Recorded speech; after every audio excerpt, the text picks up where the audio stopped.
নমস্কাৰ বন্ধু বান্ধৱীসকল, মই এছএমএছ সলিউশ্যন ইউটিউব চেনেলটোলৈ পুনৰবাৰ আপোনালোকক স্বাগতম জনাইছোঁ। তো আপোনালোকে যদি মোৰ চেনেলখনত নতুনকৈ আহিছে তেতিয়াহ'লে চেনেলটো ছাবস্ক্ৰাইব কৰি ল'ব। বলক আমি ভিডিঅ'খন আৰম্ভ কৰোঁ। আজি আমাৰ এডিআৰই থাৰ্ড গ্ৰেডৰ যি এক্সাম আছিলে সেই কুৱেশ্যন পেপাৰৰ পৰাই কেইটামান কুৱেশ্যন ইয়াত আলোচনা কৰিম আমি। প্ৰথম প্ৰশ্ন, টোকলাই চাহ গৱেষণা কেন্দ্ৰ ক'ত অৱস্থিত? ইয়াৰ উত্তৰটো হ'ল যোৰহাট। যোৰহাটত টোকলাই চাহ গৱেষণা কেন্দ্ৰ অৱস্থিত। নেক্সট কুৱেশ্যন, নীতি আয়োগৰ অধ্যক্ষ কোন? ইয়াত খুজিছে নীতি আয়োগৰ অধ্যক্ষ কোন? ইয়াৰ উত্তৰটো হ'ব প্ৰধানমন্ত্ৰী। নীতি আয়োগৰ অধ্যক্ষ হ'ল প্ৰধানমন্ত্ৰী। নেক্সট কুৱেশ্যন, ইয়াত খুজিছে ৰঞ্জু হাজৰিকাৰ আচল নাম কি? ইয়াৰ শুদ্ধ উত্তৰটো হ'ল কুমুদ চন্দ্ৰ হাজৰিকা।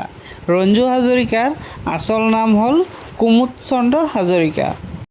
নেক্সট কুৱেশ্যন, ইয়াত খুজিছে ৰাষ্ট্ৰপতিক কোনে শপত বাক্য পাঠ কৰায়? ইয়াৰ উত্তৰটো হ'ল ভাৰতৰ উচ্চতম ন্যায়ালয়ৰ মুখ্য ন্যায়াধীশে ৰাষ্ট্ৰপতিক শপত বাক্য পাঠ কৰায়। ইয়াত খুজিছে ৰাজ্যসভাৰ অধ্যক্ষ কোন? ইয়াৰ উত্তৰটো হ'ল উপৰাষ্ট্ৰপতি। ৰাজ্যসভাৰ অধ্যক্ষ হ'ল উপৰাষ্ট্ৰপতি। নেক্সট কুৱেশ্যন, ইয়াত খুজিছে কুল্লু দশেৰা উৎসৱ কোন ৰাজ্যত পালন কৰা হয়? ইয়াৰ উত্তৰটো হ'ল হিমাচল প্ৰদেশ। কুল্লু দশেৰা উৎসৱ হিমাচল প্ৰদেশত পালন কৰা হয়। ইয়াত খুজিছে জালিয়ানৱালাবাগ কোন ৰাজ্যত অৱস্থিত?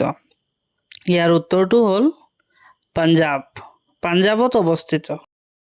নেক্সট কুৱেশ্যন, ইয়াত খুজিছে নুমলীগড় তেল শোধনাগাৰ কোন জিলাত অৱস্থিত? ইয়াৰ শুদ্ধ উত্তৰটো হ'ল গোলাঘাট। নুমলীগড় তেল শোধনাগাৰ গোলাঘাট জিলাত অৱস্থিত। নেক্সট কুৱেশ্যন, ইয়াত খুজিছে গ্ৰীণলেণ্ড কোন দেশত অৱস্থিত? ইয়াৰ শুদ্ধ উত্তৰ হ'ল ডেনমাৰ্ক। গ্ৰীণলেণ্ড ডেনমাৰ্কত অৱস্থিত। নেক্সট কুৱেশ্যন, ইয়াত খুজিছে আটাইতকৈ পুৰণি বেদ কোনখন? ইয়াৰ উত্তৰটো হ'ল ঋগ্বেদ। নেক্সট কুৱেশ্যন, ইয়াত খুজিছে ৰংবং তেৰাঙে ৰচনা কৰা উপন্যাসখনৰ নাম কি? ইয়াৰ উত্তৰটো হ'ল ৰংমিলিৰ হাঁহি। নেক্সট কুৱেশ্যন, ইয়াত খুজিছে আমেৰিকাৰ ৰাষ্ট্ৰপতি কোন? ইয়াৰ উত্তৰটো হ'ল জো বাইডেন। আমেৰিকাৰ ৰাষ্ট্ৰপতি হ'ল জো বাইডেন। নেক্সট কুৱেশ্যন, ইয়াত খুজিছে অসমে কোন কেইখন দেশৰ লগত আন্তঃৰাষ্ট্ৰীয় সীমা স্পৰ্শ কৰে? ইয়াৰ শুদ্ধ উত্তৰ হ'ল অসমে দুখন দেশৰ লগত আন্তঃৰাষ্ট্ৰীয় সীমা স্পৰ্শ কৰে। সেই দুখন হ'ল ভূটান আৰু বাংলাদেশ। নেক্সট কুৱেশ্যন, ইয়াত খুজিছে বৰ্তমান ভাৰতৰ উপৰাষ্ট্ৰপতি কোন?